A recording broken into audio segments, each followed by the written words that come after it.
Hi, hello, welcome to Neon Light channel. நான் உங்க லதா. நாம இன்னைக்கு 12th standard chemistryல unit 2 P block elements அந்த lesson பத்தி பார்க்கலாம். இது வந்து part 2 வீடியோ, part 1 வீடியோ ஏற்கனவே வந்திருக்கு. பார்க்கல அப்படின்னா பிளேலிஸ்ட்ல போய் பாருங்க.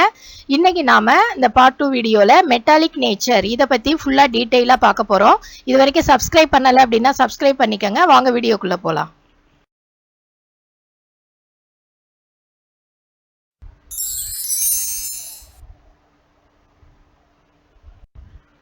இப்போ மெட்டாலிக் நேச்சர் அப்படின்னா என்ன அதை பற்றி ஃபஸ்ட்டு பார்க்கலாம். சாதாரணமாக மெட்டாலிக் நேச்சர் அப்படிங்கிறது ஒரு எலிமெண்ட் ஆனது அயனைஸ் ஆகி அது கேட்டையான உருவாக்கக்கூடியதை நம்ம என்னன்னு சொல்லுவோம், மெட்டாலிக் நேச்சர் சொல்லுவோம். எந்த அளவுக்கு அது வந்து கேட்டையான்ஸை உருவாக்குதோ அந்த அளவுக்கு அது என்ன ஆகும் அப்படின்னாக்கா ஒரு மெட்டாலிக் கேரக்டரை அது வச்சிருக்கு அப்படின்னு சொல்லி அர்த்தம். இப்போ அதை பற்றி டீட்டெயிலாக பார்ப்போம். மெட்டாலிக் கேரக்டருக்கு இன்னொரு நேம் இருக்கு, என்ன அப்படின்னா எலக்ட்ரோ பாசிட்டிவ் கேரக்டர் அப்படிங்கிறது இன்னொரு நேம். இப்போ பார்த்தீங்க அப்படின்னா இது எதை பொறுத்தது, இந்த எலக்ட்ரோ பாசிட்டிவ் கேரக்டர் எதை பொறுத்தது அப்படின்னா அயானைசேஷன் எனர்ஜியை பொறுத்தது. அப்போ அயானைசேஷன் எனர்ஜினா என்ன, நம்ம இப்படியே ஒன்னொன்னா தேடிக்கிட்டே போனோம்னா தான் நம்ம மெட்டாலிக் நேச்சர் என்னங்கிறத நம்ம புரிஞ்சிக்க முடியும். சாதாரணமாக மெட்டாலிக் நேச்சரை எலக்ட்ரோ பாசிட்டிவ் கேரக்டர்னு சொல்லுவோம். அப்போ இந்த எலக்ட்ரோ பாசிட்டிவ் கேரக்டர் எதை டிபெண்ட் பண்ணி இருக்கு, அயானைசேஷன் எனர்ஜியை டிபெண்ட் பண்ணி இருக்கு. அப்போ அயானைசேஷன் எனர்ஜினா என்ன அப்படின்னு பார்த்தீங்கன்னா ஒரு ஆட்டம் இருக்கு, ஆட்டம்ல வந்து சென்டர்ல வந்து நியூக்ளியஸ் இருக்கும், சுற்றி வந்து எலக்ட்ரான்ஸ் வந்து ரிவால்வ் ஆகிட்டு இருக்கும். இப்போ இதில் பார்த்தீங்க அப்படின்னாக்கா இதில் வந்து அவுட்டர் மோஸ்ட் செல்லில் இருக்கக்கூடிய எலக்ட்ரானை ரிமூவ் பண்ணுறதுக்கு எவ்வளோ எனர்ஜி வேணுமோ அதுதான் வந்து நம்ம அயனைசேஷன் எனர்ஜி அப்படின்னு நம்ம சொல்லலாம். அதுக்கான டெஃபினிஷன் பாருங்க, it is the minimum amount of energy required to remove the most loosely bound electron, the valence electron, most loosely bound electron அது என்னன்னு சொல்லலாம், valence electron சொல்லலாம், of an isolated neutral gaseous atom or molecule. ஒரு ஆட்டம்ல இருந்தோ மாலிக்யூல்ல இருந்தோ நாம outer most செல்ல இருக்கக்கூடிய அந்த வேலன்ஸ் எலக்ட்ரானை நம்ம ரிமூவ் பண்றதுக்கு என்ன எனர்ஜி நம்ம கொடுக்குறோமோ, மினிமம் என்ன எனர்ஜி நம்ம கொடுக்குறோமோ அந்த எனர்ஜியை தான் நம்ம என்னன்னு சொல்றோம், அயனைசேஷன் எனர்ஜி அப்படின்னு நம்ம சொல்றோம். அப்போ அயனைசேஷன் எனர்ஜி என்னன்னு தெரிஞ்சிருச்சு. நம்ம சாதாரணமாக எலிமெண்ட்ல இருந்து ஒரு எலக்ட்ரானை ரிமூவ் பண்ணாக்கா என்ன ஆகும், அது கேட்டையானா மாறும் இல்லையா, ஆட்டமா இருக்கிறது அயானா மாறும், கேட்டையானா மாறும். இந்த மாதிரி கேட்டையனா மாறக்கூடிய அந்த கேரக்டரை தான் நம்ம என்னன்னு சொல்றோம், மெட்டாலிக் கேரக்டர் சொல்றோம். The tendency of an element to form a cation by losing electrons is known as electropositive character or metallic character. இதுலயே பாத்தீங்கன்னா ionisation energy, first ionisation energy, second ionisation எனர்ஜின்லாம் இருக்கு. அது எப்படி அப்படின்னா ஃபர்ஸ்ட் எலக்ட்ரானை நம்ம ரிமூவ் பண்றத அதுக்கு என்ன எனர்ஜி கொடுக்குறோமோ அது first ionisation energy. Second ionisation எனர்ஜிங்கிறது நெக்ஸ்ட் எலக்ட்ரான், செகண்ட் எலக்ட்ரானை ரிமூவ் பண்றதுக்கு என்ன எனர்ஜி கொடுக்குறோமோ அது செகண்ட் அயனைசேஷன் எனர்ஜி. அப்போ எந்த எனர்ஜி அதிகமாக இருக்கும், ஃபர்ஸ்ட் அயனைசேஷன் எனர்ஜி ரொம்ப அதிகமாக இருக்கும், ஃபர்ஸ்ட் அயனைசேஷன் எனர்ஜி கம்மியாக இருக்கும், அதை விட செகண்ட் அயனைசேஷன் எனர்ஜி அதிகமாக இருக்கும். ஏன்னா அதை விட அதிகமாக நம்ம எனர்ஜி கொடுத்தாதான் இன்னொரு எலக்ட்ரானை நம்ம அதுலேருந்து என்ன செய்ய முடியும், ரிமூவ் பண்ண முடியும். இதுதான் நீங்கள் அயனைசேஷன் எனர்ஜி, மெட்டாலிக் கேரக்டர், இதை பற்றி நீங்கள் தெரிஞ்சிக்க வேண்டியது. கீழே பிக்சருக்கு இருக்கு பாருங்க, இது ஒரு ஆட்டமோட பிக்சர். இதில் பார்த்தீங்க அப்படின்னா சென்ட்ரலில் நியூக்ளியஸ் இருக்கு, நியூக்ளியஸில் புரோட்டான் நியூட்ரான் இது ரெண்டும் சேர்ந்து இருக்கும். அவுட்டர் மோஸ்ட்ல வந்து என்ன இருக்கு, எலக்ட்ரான்ஸ் வந்து ரவுண்ட் பண்ணிட்டு இருக்கு. இப்போ இதில் பார்த்தீங்க அப்படின்னாக்கா அட்டாமிக் நம்பர் இன்க்ரீஸ் ஆக ஆக அட்டாமிக் சைஸும் வந்து என்ன செய்யும், இன்க்ரீஸ் ஆகும். ஆனால் இதுவே வந்து நீங்கள் குரூப்பில் பார்த்தீங்க அப்படின்னாக்கா, குரூப்னா மேல இருந்து கீழே வருவோம் இல்லையா, அதை தான் நம்ம குரூப்னு சொல்லுவோம். அதாவது வெர்டிக்கல் காலத்தை தான் நம்ம என்னன்னு சொல்லுவோம், குரூப்னு சொல்லுவோம். அந்த குரூப்ல பாத்தீங்க அப்படின்னாக்கா ஒரு ஆட்டம்க்கும் இன்னொரு ஆட்டம்க்கும் அட்டாமிக் நம்பர்ல பெரிய வேரியேஷன் இருக்கும். அப்ப அட்டாமிக் சைஸ்லயும் பெரிய வேரியேஷன் இருக்கும். அப்ப எலக்ட்ரான்ஸ் எங்க இருக்கும், அடுத்த ஷெல்லுக்கே போயிடும். அதாவது அடுத்து வரக்கூடிய எலக்ட்ரான்ஸ் எங்க போகும், அடுத்தடுத்த ஷெல்லுக்கு போகும். அடுத்தடுத்த ஷெல்லுக்கு போகும்போது இதோட அயானைசேஷன் எனர்ஜி என்ன ஆகும், கீழே குரூப்ல கீழே இறங்க இறங்க டிக்ரீஸ் ஆகும். புரியுதா சொல்றது? அதாவது ஒரு போரான் எடுத்துக்கிறோம், அடுத்து அலுமினியத்தை எடுத்துக்கிறோம், ரெண்டுக்கும் இடையில இருக்கக்கூடிய அட்டாமிக் நம்பரோட டிஃபரன்ஸ் ரொம்ப அதிகம். அப்போ அதுல வந்து என்ன ஆகும் அப்படின்னாக்கா வரக்கூடிய அந்த எலக்ட்ரான் அடுத்த ஷெல்லையே போய் சேரும். அதனால 1s இருக்கிறது, அப்புறம் 2s 2p அந்த மாதிரி போய் சேரும். அதே மாதிரி அதுக்கு அடுத்த இது பார்த்தீங்கன்னா 3s 3p அந்த மாதிரி போய் சேரும். அதனால அடுத்தடுத்த ஷெல்லுக்கு போறதுனால அதுக்கு இடையில இருக்கக்கூடிய அந்த எலக்ட்ரானை பவுண்ட் பண்ணக்கூடிய எனர்ஜி வந்து குறைஞ்சிக்கிட்டே போகும். அதனால அயானைசேஷன் எனர்ஜி, எலக்ட்ரானை ரிமூவ் பண்றதா அயனைசேஷன் எனர்ஜி. அப்ப அயனைசேஷன் எனர்ஜி என்ன செய்யும்? குறையும். ஏன்னாக்கா எலக்ட்ரானை ரிமூவ் பண்றதுக்கு எவ்வளவு எனர்ஜி கொடுக்குறோங்கிறது தான் அயனைசேஷன் எனர்ஜி இல்லையா? அப்போ எலக்ட்ரானை ரிமூவ் பண்றது அட்டாமிக் சைஸ் பெருசா ஆக ஆக ரொம்ப ஈஸி. ரிமூவ் பண்றது ரொம்ப ஈஸி. அட்டாமிக் சைஸ் அதிகமா இருந்தா எலக்ட்ரானை ரிமூவ் பண்றது ஈஸி. அதனால அயானைசேஷன் எனர்ஜி நம்ம எப்படி தான் கொடுப்போம்? கம்மியா தான் கொடுப்போம். ஸோ அதை வச்சு தான் நம்ம இப்போ மெட்டாலிக் கேரக்டரை பற்றி பேச போகிறோம். குரூப்பில் நம்ம டிசெண்டிங் ஆகிட்டே வரும்போது அயானைசேஷன் எனர்ஜி என்ன ஆகும்? டிக்ரீஸ் ஆகும். அப்போ மெட்டாலிக் கேரக்டர் என்ன ஆகும்? இன்க்ரீஸ் ஆகும். ஏன்னா அயனைசேஷன் எனர்ஜி டிக்ரீஸ் ஆனால் எலக்ட்ரான் ரிமூவ் பண்ணுறது ஈஸி. ஸோ மெட்டாலிக் கேரக்டர் என்ன ஆகும்? இன்க்ரீஸ் ஆகும். அப்போது நீங்கள் பி பிளாக் எலமெண்ட்ஸில் மேலேருந்து கீழே வர வர மெட்டாலிக் கேரக்டர் என்ன ஆகும்? இன்க்ரீஸ் ஆகும் அப்படிங்கிறத நீங்கள் தெரிஞ்சுக்கணும். இதுதான் இதில் தெரிஞ்சிக்க வேண்டிய விஷயம். அயனைசேஷன் எனர்ஜி டிக்ரீஸ் ஆகும், மெட்டாலிக் கேரக்டர் இன்க்ரீஸ் ஆகும். அப்போ அதே மாதிரி நீங்கள் பி பிளாக் எலமெண்ட்ஸில் பார்த்தீங்க அப்படின்னாக்கா லோயர் லெஃப்ட் பார்ட் அப்படின்னு சொன்னாக்கா லெஃப்ட் பார்ட்ல என்ன இருக்கு? போரான், அலுமினியம் இதெல்லாம் இருக்கு. அதுல லோவா கீழே இறங்க இறங்க மெட்டல்ஸ் ஆகும். அதுவே நீங்க பீரியட்ல பாத்தீங்க அப்படின்னா அப்பர் ரைட் அப்படின்னா பீரியட்ல பாக்குறோம் போரான், கார்பன் அப்படின்னு சொல்லி ஃப்ளூரின், ஹீலியம் வரைக்கும் போகுது இல்லையா? அந்த அப்பர்ல பார்க்கும்போது உங்களுக்கு என்ன ஆகும்? எல்லாமே நான் மெட்டல்ஸா மாறும். இதான் நீங்க எடுத்த இடத்துல தெரிஞ்சுக்கணும். குரூப்ல மேலே இருந்து கீழே வரும்போது மெட்டல்ஸா இருக்கும். அதுவே வந்து பீரியட்ல லெஃப்ட்ல இருந்து ரைட் போக போக என்னவாகும்? நான் மெட்டல்ஸா ஆகும். இப்போ நம்ம பி பிளாக் எலமெண்ட்ஸில் இருக்கக்கூடிய குரூப் எலமெண்ட்ஸை வச்சு நம்ம டிஸ்கஸ் பண்ணால் தான் உங்களுக்கு இது நல்லா புரியும். இப்போ இதில் பார்த்தீங்க அப்படின்னாக்கா 13th குரூப்பில் என்னென்ன எலமெண்ட்ஸ் இருக்குது பாருங்கள். Boron, aluminium, gallium, indium, thallium இது எல்லாமே இருக்குது. குரூப் அப்படிங்கிறது வெர்டிக்கல் லைன் உங்களுக்கு தெரியும். பீரியட் அப்படிங்கிறது எப்படி இருக்கும்? ரோவாக இருக்கும். இது வந்து குரூப்புங்கிறது வெர்டிக்கல் லைனாக இருக்கும். இப்போ இதில் பார்த்தீங்க அப்படின்னா போரானோட அயனைசேஷன் எனர்ஜி என்னவா இருக்குது? 800. இப்போ அடுத்து அலுமினியத்துக்கு பாருங்க 577, கேலியத்துக்கு 578, இண்டியத்துக்கு 558, தாலியத்துக்கு 589. இப்போ பார்த்தீங்க அப்படின்னா அயனைசேஷன் எனர்ஜி என்ன செய்யுது? டிக்ரீஸ் ஆகிக்கிட்டே வருது.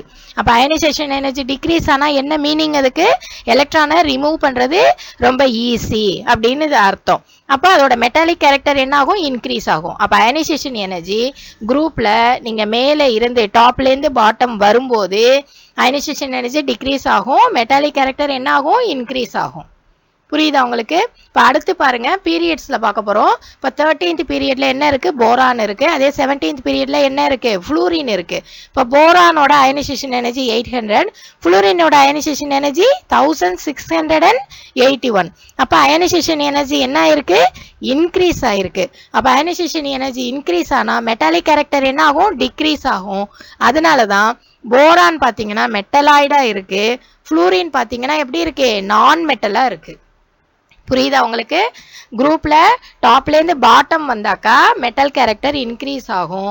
பீரியட்ல லெஃப்ட்ல இருந்து ரைட் போனீங்க அப்படின்னாக்கா மெட்டல் கேரக்டர் குறையும். அதாவது நான் மெட்டலா இருக்கும். பி பிளாக் எலமெண்ட்ஸ்ல லெஃப்ட்ல இருந்து நீங்க ரைட் வரும்போது அது என்னவா இருக்கும்? நான் மெட்டலா இருக்கும். ரைட் சைட்ல இருக்கிறதுலாம் என்னவா இருக்கு? நான் மெட்டலா இருக்கு. இப்போ நெக்ஸ்ட் பாருங்க, நீங்க மெட்டலாய்டு அப்படின்னா என்ன? இப்போ போரான நம்ம மெட்டலாய்டுன்னு சொன்னோம். மெட்டலாய்டுனா என்ன அப்படின்னு கேட்டீங்கன்னா மெட்டலுக்கும் நான் மெட்டலுக்கும் நடுவில் அதோட ப்ராப்பர்ட்டிஸ் இருக்கும். அதாவது மெட்டலோட ப்ராப்பர்ட்டிஸும் இருக்கும், நான் மெட்டலோட ப்ராப்பர்ட்டிஸும் இருக்கும். Properties intermediate between the metal and நான் மெட்டல்ஸ். ஓகேவா? இப்போ போரான் வந்து இதுக்கு ஒரு எக்ஸாம்பிளா நம்ம எடுத்துக்கிறோம். இப்போ அடுத்து பார்த்தீங்க அப்படின்னாக்கா குரூப் 13 எலமெண்ட்ஸ்ல போரானை தவிர மற்ற எல்லாமே மெட்டாலிக் கேரக்டரா காமிக்குது. இது ஏன் அப்படின்னு ஒரு கொஸ்டின் வரலாம்.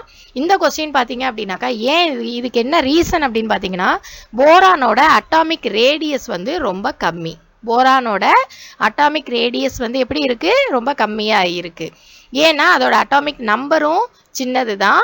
அதில் இருக்கக்கூடிய அந்த நியூக்ளியஸுக்கும் அந்த எலக்ட்ரானுக்கும் நடுவில் இருக்கக்கூடிய அந்த அட்டாமிக் ரேடியஸ் ரொம்ப கம்மியாக இருக்கிறதுனால எலக்ட்ரானை அது என்ன செஞ்சுக்கும்? நல்லா இழுத்து பவுண்ட் பண்ணி வச்சுக்கும். அதனால அயனைசேஷன் எனர்ஜி எப்படி இருக்கும்? மற்ற அந்த குரூப்பில் இருக்கக்கூடிய மற்ற எலமெண்ட்ஸை விட இதுக்கு எப்படி இருக்கும்? அதிகமாக இருக்கும். சரியா? அதாவது ஹை நியூக்ளியர் சார்ஜ் வந்து இருக்கும். அதனால இது என்னவா இருக்கு? நான் மெட்டாலிக் கேரக்டரை இது காமிக்குது. அதனால இது வந்து என்னவா இருக்கு? மெட்டலாய்டா இருக்கு. புரியுதா உங்களுக்கு? அப்ப போரான் வந்து மெட்டலாய்டு அப்படின்னு சொல்லணும். அது மெட்டலோ நான் மெட்டலோ கிடையாது. ரெண்டோட கேரக்டரும் அதுக்கு என்ன செய்யும்? இருக்கும். ஆனா அந்த குரூப்ல மற்ற எல்லா எலமெண்ட்ஸும், போரானை தவிர மற்ற எல்லா எலமெண்ட்ஸும் மெட்டல்ஸ் அப்படிங்கிறத நீங்க தெரிஞ்சுக்கணும். நெக்ஸ்ட் பாத்தீங்க அப்படின்னாக்கா, இதே மாதிரி பீரியட்ஸ்ல நீங்க பார்க்கும்போது நான் மெட்டாலிக் கேரக்டர் என்ன செய்யுது? இன்க்ரீஸ் ஆகுது அப்படின்னு சொன்னேன். அதுக்கு நம்ம எக்ஸாம்பிள்ஸ் பார்ப்போம். இப்ப பாத்தீங்க அப்படின்னாக்கா 14th குரூப்ல என்னென்ன இருக்கு? கார்பன், சிலிக்கன், ஜெர்மானியம், டின், லெட் இந்த மாதிரி இருக்கு. அதே மாதிரி 15th குரூப்ல nitrogen, phosphorus, arsenic, antimony, bismuth இது எல்லாமே இருக்கு. 16th குரூப்ல oxygen, sulphur, selenium, tellurium, polonium இது எல்லாமே இருக்கு. இப்போ இதுல பாத்தீங்க அப்படின்னாக்கா நம்ம இப்ப நான் மெட்டாலிக் கேரக்டர் எப்படி பார்க்க போறோம்? பீரியட்ல பார்க்க போறோம். அப்ப கார்பன் ஃபர்ஸ்ட் 14th குரூப் எடுத்துக்கிறோம். கார்பன்ல பாத்தீங்க அப்படின்னாக்கா கார்பன் வந்து ஒரு நான் மெட்டல். சரிங்களா? ஆனா சிலிக்கன் அண்ட் ஜெர்மானியம் என்னவா இருக்கு? மெட்டலாய்ட்ஸா இருக்கு. சிலிக்கன் அண்ட் ஜெர்மானியம் என்னவா இருக்கு? மெட்டலாய்ட்ஸா இருக்கு. அதே மாதிரி பாத்தீங்க அப்படின்னாக்கா இதுல நைட்ரஜன் அண்ட் பாஸ்பரஸ்ங்கிறது நான் மெட்டல்ஸ். நைட்ரஜனும் பாஸ்பரஸும் என்னது? நான் மெட்டல்ஸ். ஆர்சனிக் அண்ட் ஆன்டிமனி என்னது? மெட்டலாய்ட்ஸ். அப்ப அது கீழே இருக்கிறதெல்லாம் என்ன அப்படின்னு பாத்தீங்கன்னா மெட்டலாய்டும். ஓகேவா? புரியுதா? ஃபர்ஸ்ட் இருக்கிறது நான் மெட்டல் குரூப்ல நீங்க பார்க்கும்போது, அடுத்து சிலிக்கன், ஜெர்மானியம் மெட்டலாய்ட்ஸ், அதுக்கப்புறம் என்னவா இருக்கு? மெட்டல்ஸா இருக்கு. அதே மாதிரி இதுல 16th குரூப்ல பாத்தீங்கன்னா ஆக்சிஜனும் சல்ஃபரும் என்ன இருக்கு? நான் மெட்டல்ஸா இருக்கு. டெல்லூரியம் என்னவா இருக்கு? மெட்டலாய்டா இருக்கு. டெல்லூரியம் என்னவா இருக்கு? மெட்டலாய்டா இருக்கு. அப்போ சப்சிக்வெண்ட் குரூப்ஸ்ல நான் மெட்டாலிக் கேரக்டர் என்ன ஆகுது? இன்க்ரீஸ் ஆயிட்டே போகுது அப்படிங்கிறத நம்ம தெரிஞ்சுக்கலாம். அப்போ எல்லா குரூப்ல, அதாவது 17th 18th இந்த ரெண்டு குரூப்லயும் எல்லா எலிமெண்ட்ஸுமே என்னவா தான் இருக்கு? நான் மெட்டல்ஸா இருக்கு. இது ஏன்னாக்கா நான் சொல்லியிருக்கேன் ஏற்கனவே, பீரியட்ஸ்ல லெஃப்ட்ல இருந்து ரைட் வரும்போது என்ன இருக்கும்? நான் மெட்டாலிக் கேரக்டர் இன்க்ரீஸ் ஆகும். ஏன்னா அயனைசேஷன் எனர்ஜி என்னவாகுது? இன்க்ரீஸ் ஆகுது. அதனால மெட்டாலிக் கேரக்டர் குறையும், நான் மெட்டாலிக் கேரக்டர் இன்க்ரீஸ் ஆகும். அப்போ 17th group and 18th group ரெண்டுமே என்னவா இருக்கு? நான் மெட்டல்ஸா இருக்கு. இதுக்கு இன்னொரு ரீசனும் நம்ம சொல்லலாம். என்னன்னா helium, neon, argon, krypton, xenon, Radon இதெல்லாம் வந்து நம்ம இன்னட் கேசஸ் அப்படின்னு நம்ம சொல்லுவோம். இது 18th குரூப்ல இது இருக்கு. இதோட எலக்ட்ரானிக் கான்ஃபிகரேஷன் எப்படி இருக்கும்? கரெக்டா ஃபில்டா இருக்கும். அதாவது ஃபுல்லாவே எல்லாமே ஆர்பிட்டல்ஸ் எல்லாமே ஃபில்டா இருக்கும். அதனால இது ஈஸியா என்ன ஆகாது? ரியாக்ட் ஆகாது. அப்ப இதுக்கு அயனைசேஷன் எனர்ஜி நம்ம என்ன செய்யணும்? ஹையா கொடுத்தாதான் ஒரு எலக்ட்ரானை அதுல இருந்து எடுக்கிறது அப்படிங்கிறது நடக்கும். அது ரொம்ப ரொம்ப அதிகமா இருக்கும். அதனால இது நடக்காது. இது ரொம்ப ஸ்டேபிளா கம்ஃபர்டபுளா இருக்கும். அப்ப இது மெட்டல்ஸா இருக்கிறதுக்கு என்ன இல்ல? வாய்ப்பே இல்ல. அப்ப இது என்னவா தான் இருக்கு? நான் மெட்டல்ஸா தான் இருக்கு அப்படிங்கறது நீங்க தெரிஞ்சுக்கணும். ஹீலியத்தோட அயனைசேஷன் எனர்ஜி பாருங்க 2372. அந்த லெவலுக்கு அயனைசேஷன் எனர்ஜி இருக்கு. அப்ப என்ன அர்த்தம் இதுக்கு? அயன் நம்ம அதை அயனைஸ் ஆக்குறது ரொம்ப கஷ்டம். அது ஸ்டேபிளா இருக்கு அப்படின்னு அர்த்தம். அப்ப இது எல்லாமே என்னவா இருக்கு? நான் மெட்டல்ஸா இருக்கு. இப்ப நம்ம இந்த பிக்சரா பாருங்க. இது பி பிளாக் எலிமெண்ட்ஸோட பிக்சர். இதுல 13th 14th 15th 16th 17th 18th group எல்லா எலிமெண்ட்ஸும் இதுல இருக்கு. இதுல பாத்தீங்க அப்படின்னாக்கா கிரீன்ல காமிச்சிருக்கக்கூடிய எல்லா எலிமெண்ட்ஸும் மெட்டலாய்ட்ஸ். அப்ப எது எது மெட்டலாய்ட்ஸ் அப்படின்னு நீங்க பார்க்கணும். 13th குரூப்ல போரான் மட்டும் இருக்கு. 14th குரூப்ல சிலிக்கன் அண்ட் ஜெர்மானியம். அதே மாதிரி 15th குரூப்ல ஆர்சனிக், ஆன்டிமனி. 16th குரூப்ல டெல்லூரியம். இது எல்லாமே மெட்டலாய்ட்ஸ். அப்ப மெட்டலாய்ட்ஸ் என்ன அப்படின்னு கேட்டாக்கா தனித்தனியா உங்களுக்கு எழுத தெரியணும். போரான், சிலிக்கன், ஜெர்மானியம், ஆர்சனிக், தென் டெல்லூரியம். இது எல்லாமே எழுத தெரியணும். அதே மாதிரி மெட்டல்ஸ் அப்படிங்கிறது என்னன்னா லைட் ப்ளூ கலர்ல இருக்கிறது. ப்ளூ கலர்ல இருக்கிறது எல்லாமே என்னதான்? மெட்டல்ஸ் தான். இதுல என்னென்ன இருக்குன்னு பாருங்க. 13ல இருந்து பார்க்கலாம் நம்ம. Aluminium, gallium, indium, டாலியம். 14th குரூப்ல டின் அண்ட் லெட். 15th குரூப்ல பாத்தீங்கன்னா ஆன்டிமனி அண்ட் பிஸ்மத். 16th குரூப்ல பொலேனியம். இது எல்லாமே என்னது? மெட்டல்ஸ். ஓகேவா? நெக்ஸ்ட் நான் மெட்டல்ஸ் என்ன அப்படின்னு பாத்தீங்கன்னாக்கா எல்லாமே வயலட் கலர்ல இருக்கிறது எல்லாமே நான் மெட்டல்ஸ். இது எல்லாமே இப்ப அதுல என்னென்ன இருக்குன்னு பாருங்க. நான் மெட்டல்ஸ்னா என்ன சொல்லிட்டேன்? 17th and 18th குரூப் எல்லாமே என்னதான்? நான் மெட்டல்ஸ் தான். அது எல்லாமே உங்களுக்கு ஃப்ளூரின், குளோரின், புரோமின், அயோடின் இது எல்லாமே எதுல வந்துருது? நான் மெட்டல்ஸ்ல வந்துரும். அதே மாதிரி helium, neon, argon, krypton, xenon, Radon எல்லாமே நான் மெட்டல்ஸ்ல வந்துரும். இதுல 14th குரூப்ல கார்பன் மட்டும் நான் மெட்டல், 15th குரூப்ல நைட்ரஜனும் பாஸ்பரஸும் நான் மெட்டல், 16th குரூப்ல ஆக்சிஜன், சல்ஃபர், செலீனியம் இது மூணுமே நான் மெட்டல். ஓகேவா? அப்ப எது எது நான் மெட்டல் அப்படிங்கறத தெரிஞ்சுக்கோங்க. அப்புறம் லாஸ்டா வந்து பாத்தீங்கன்னாக்கா பிங்க் கலர்ல இருக்கக்கூடிய எல்லாமே வந்து என்னன்னாக்கா ரேடியோ ஆக்டிவ் எலமெண்ட்ஸ் அப்படின்னு நம்ம இதை சொல்லுவோம். இது எல்லாமே பாத்தீங்கன்னாக்கா லாஸ்ட்ல இருக்கக்கூடிய ஒரு குரூப்ல கீழே நம்ம வர வர கடைசியில இருக்கக்கூடிய எல்லா எலமெண்ட்ஸுமே பெரும்பாலும் என்னவா தான் இருக்கும்? ரேடியோ ஆக்டிவ் எலமெண்ட்ஸா தான் இருக்கும். உங்களுக்கு பிங்க் கலர்ல காமிச்சிருக்கக்கூடிய எல்லாமே என்ன எலமெண்ட்ஸ்? ரேடியோ ஆக்டிவ் எலமெண்ட்ஸ் அப்படிங்கறத நீங்க தெரிஞ்சுக்கணும். இதுல இந்த பிக்சர்ல IE1 கொடுக்கறதே ஃபர்ஸ்ட் அயனைசேஷன் எனர்ஜி அப்படிங்கறது தெரிஞ்சிருக்கணும். நான் ஏற்கனவே சொல்லியிருக்கேன், ஒரு எலக்ட்ரானை நீக்கினா அது வந்து ஃபர்ஸ்ட் அயனைசேஷன் எனர்ஜி. அப்ப அதை நம்ம எப்படி டினோட் பண்றோம்? IE1 அப்படின்னு டினோட் பண்ணுவோம். இதுல ஃபர்ஸ்ட் அயனைசேஷன் எனர்ஜி மட்டும் தான் உங்களுக்கு கொடுத்துருக்காங்க. செகண்ட் அயனைசேஷன் எனர்ஜினா IE2 அப்படின்னு டினோட் பண்ணுவாங்க. ஓகேவா? இந்த பிக்சரை நல்லா பாத்துக்கோங்க. இதுல இருந்து உங்களுக்கு எது மெட்டல்ஸ், எது நான் மெட்டல், எது மெட்டலாய்டு, எது ரேடியோ ஆக்டிவ் எலிமெண்ட் அப்படிங்கிறது உங்களுக்கு நல்லாவே புரிஞ்சிருக்கும்னு நினைக்கிறேன். இதுவரைக்கும் நம்ம பி பிளாக் எலிமெண்ட்ஸோட மெட்டாலிக் நேச்சரை பத்தி பார்த்தோம். இதுக்கு முன்னாடி இருக்கக்கூடிய பார்ட் 1 வீடியோ உங்களுக்கு டெஸ்கிரிப்ஷன்ல நான் லிங்க் தரேன், அதையும் போய் பார்த்துக்கோங்க. லெசன் உங்களுக்கு பிடிச்சிருக்கும்னு நினைக்கிறேன். லைக் பண்ணுங்க, ஷேர் பண்ணுங்க, மறக்காம சப்ஸ்கிரைப் பண்ணுங்க. தேங்க்ஸ் ஃபார் வாட்சிங்.